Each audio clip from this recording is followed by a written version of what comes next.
All right, everyone. Welcome to another episode of the Me and Money podcast. This week, we're here to chat a little bit about some must-do things, right? These are not all the things that you must do, but a few that we find a lot of people miss or maybe wait till the last minute on when it comes to getting ready for tax season. Because as you're listening to this, the days are ticking down to get that 2024 tax return filed, and it'll get here quicker than you think. So we're just going to rifle through a few quick things that we think anyone can do. Doesn't take a ton of time, and just things that you might want to either talk to your current tax professional about, or these are things that Elliott and I do with our clients all the time. Well, we can't do them for you specifically. We can point you in the right direction if you just want some DIY help on that. So Elliott, why don't you kick us off with your first must do as we approach tax season this year? My number one favorite tip, and I try to tell everybody this even when we're not talking about taxes, I will find a way to bring this up in conversation, is to create a digital folder and put any documents you receive related to taxes into that folder. And as you do things throughout the year that's going to affect your tax situation for the next year, put a note in there. So simple example is 1099 interest forms come in or anything else. You get those, maybe you're sending them off to your accountant or you're not quite ready to file, just throw them into your folder. Do a tax folder, and then 2024, whether you're in the Dropbox or iCloud or Google or whatever system, have that there so it's backed up. You have access to it. A significant other has access to it. Whoever needs access to it has it. It makes it really easy to upload to your accountant. But the other thing that I like to do, because I have a bad memory when it comes to everything that I did throughout the year.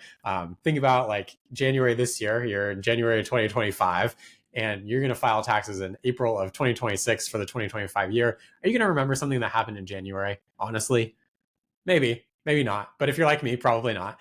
So I like to throw in just a text file or Word document, something of what happened. So common examples that I like to use, if you cashed I-bonds, that has happened quite a bit, I think, for a lot of folks for the last year. I would throw in a note that said, cash I-bonds need to go into the system to get that because I'm not going to get a paper copy. Or if I made charitable contributions, it's nice to just save those receipts and throw them into a charitable receipt folder. If you want to get super complicated, you can throw it into an Excel file and tally it up. So that way you just have the total throughout the year that you can give to the accountant. So anything that's happening that will affect your tax situation, if you have rental properties, you're doing expenses, throw that in there. It's just nice because then when it comes to tax time, you're not sitting down for 3 hours or 4 hours trying to figure out, geez, what did I do over the last year and what did I miss? And then I get an IRS notice and I have to pay my accountant more.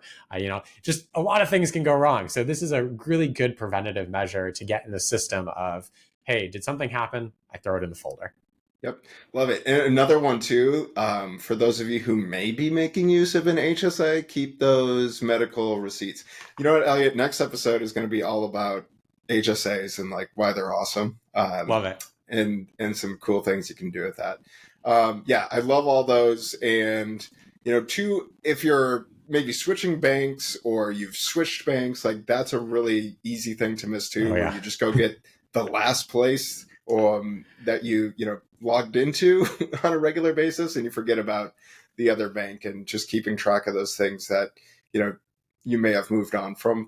If you still had those in the tax year, they're still going to have transactions there.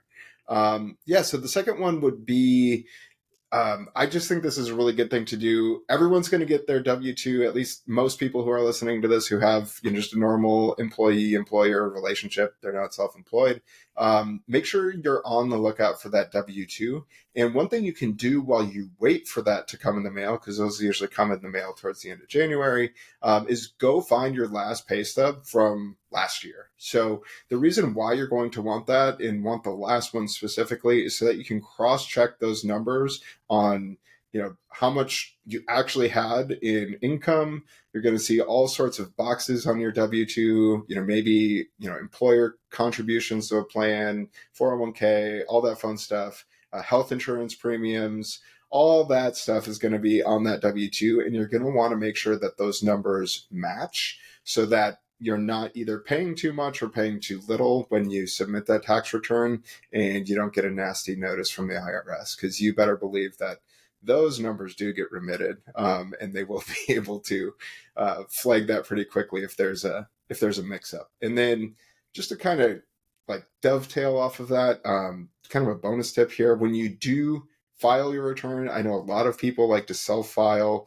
Make sure that if you're using those, OCR, or you just upload your document to TurboTax, make sure everything pulls through correctly. Caught a couple of those on client returns this year where it was just a mix up. It's nothing the person did wrong. It was a software glitch, and unfortunately, it's on you to make sure that you put your data in properly. Yeah. I would also add, Matt, that it's a good time to understand your pay stub. What do those boxes mean? Is it a Roth contribution? Is it a traditional 401k contribution? What does that look like? And that way you just have a better understanding of what's happening tax-wise. Yeah. There's another episode idea, Elliott, how to read a pay stub. Awesome. So why don't you go ahead and give your next tip there, Elliott? This is going to be a short one, but if you have investments in some sort of brokerage account where you're getting a 1099, so not IRA, not Roth, but you have dividends and interest that are being paid, capital gains, that sort of thing, I generally like to wait to file my tax return until mid to late March. Oftentimes I have experience with clients and myself, you would get a 1099 form that's corrected. Usually it'll come out mid-February, but then maybe late February and even into early March, sometimes you'll get a corrected 1099. And depending on who you talk to, you might need to refile that form depending on how big the corrections are. I'm going to defer to your accountant there. But if you just wait, then you don't necessarily need to. And I recognize some people, there's safety and security. Like if you're getting a large refund, sometimes people just want to file early, and sometimes there's good reason to do that. But if there's nothing out of the ordinary, I generally just suggest waiting a couple weeks just to be a little more certain. It's not to say a corrected one can't come out after that point, but in my experience, after mid to late March, the odds of that happening are lower. Yeah. And I want to just give a little caveat there, like wait to file, but do not wait to start preparing your That's filing. a good one. I think it's something where, especially if you specifically like what Ellie's talking about is spot on. It's very common for, something to change on a 1099 from a taxable brokerage account. But if you don't have that, like you probably don't need to wait to file unless you really want to, or you have some big changes coming up, or maybe some of the other tips coming up are something you want to do. But, don't wait to get started. And even if you do have those 1099s, you can still get everything else ready, double checked, make sure that everything's ready so that when you do get that new 1099, it's not like this mad. Yeah. So just make sure that your accountant is aware that you're going to have, a potentially corrected 1099. They'll probably know that. And they can at least get most of their return prepared for you and be ready to file. So it's not a mad sprint to the finish line for them either. If you want to see some angry accountants, just go check out Tax Twitter in April. It's a lot of horror stories on clients that wait, and it just makes their life miserable. So please be nice to your accountant. And that's probably the most important bonus tip here is communicate with your accountant, be timely, do all the right things for them because they have a tough job this time of year. Yeah. And that's going to lead into number 4. So another way to be nice to either your accountant or to yourself, you can run some nowadays, like pretty in-depth tax projections. I know there's a lot of great websites out there, even Smart Asset or NerdWallet. I think they have pretty good income tax calculators where you can plug in a lot of that. The IRS has a pretty good tax calculator on there as well, where you can understand like, maybe you got a promotion or a raise throughout the year, or maybe you stopped making 401k contributions. We've talked about stopping saving for retirement in past episodes. That could all impact what you are expected to either get as refund or what you could potentially owe. And make sure you're doing this too on the state level if you have state income taxes, so that what's coming down the pipeline in terms of, especially if you start doing this in January, like the A+ students out there are going to, you might actually have a few months to save up some of that cash that you're going to need to pay tax due. And while it still sucks, it's going to suck a lot less when you get to actually filing your tax return and you have that cash versus, what the heck am I going to do? Or worse, even put it on a credit card and not be able to pay that off right away. Yeah, that's a great tip. Yeah. And it can also, doing that tax projection can help you understand if you are going to get a refund, what you may want to plan for with that money. And Elliot, I think that's going to tail nicely into your final tip for the day. Yeah, so this is sort of the last few months now where you get the choice to make an IRA contribution if you want. And with that tax projection, you'll be able to tell, do you qualify for a Roth contribution directly? Do you need to make a non-deductible contribution and then convert it if you want to do that, commonly referred to as a backdoor contribution? And if you do have a refund coming, and let's assume that gets processed in a timely manner, you potentially could use that money to make that contribution. So last minute checks for that to get some things done that you don't necessarily have to do in the calendar year that you have up until April 15th to do.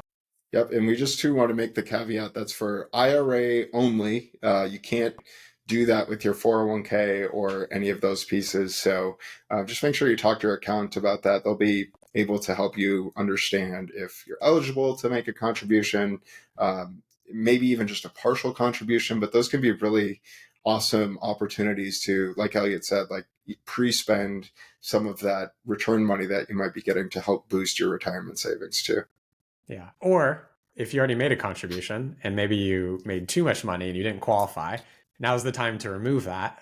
So that way you don't get hit with an excise penalty or an excess penalty each year of 6% for making a contribution that you were ineligible for. So it's also a good time to remove any contributions.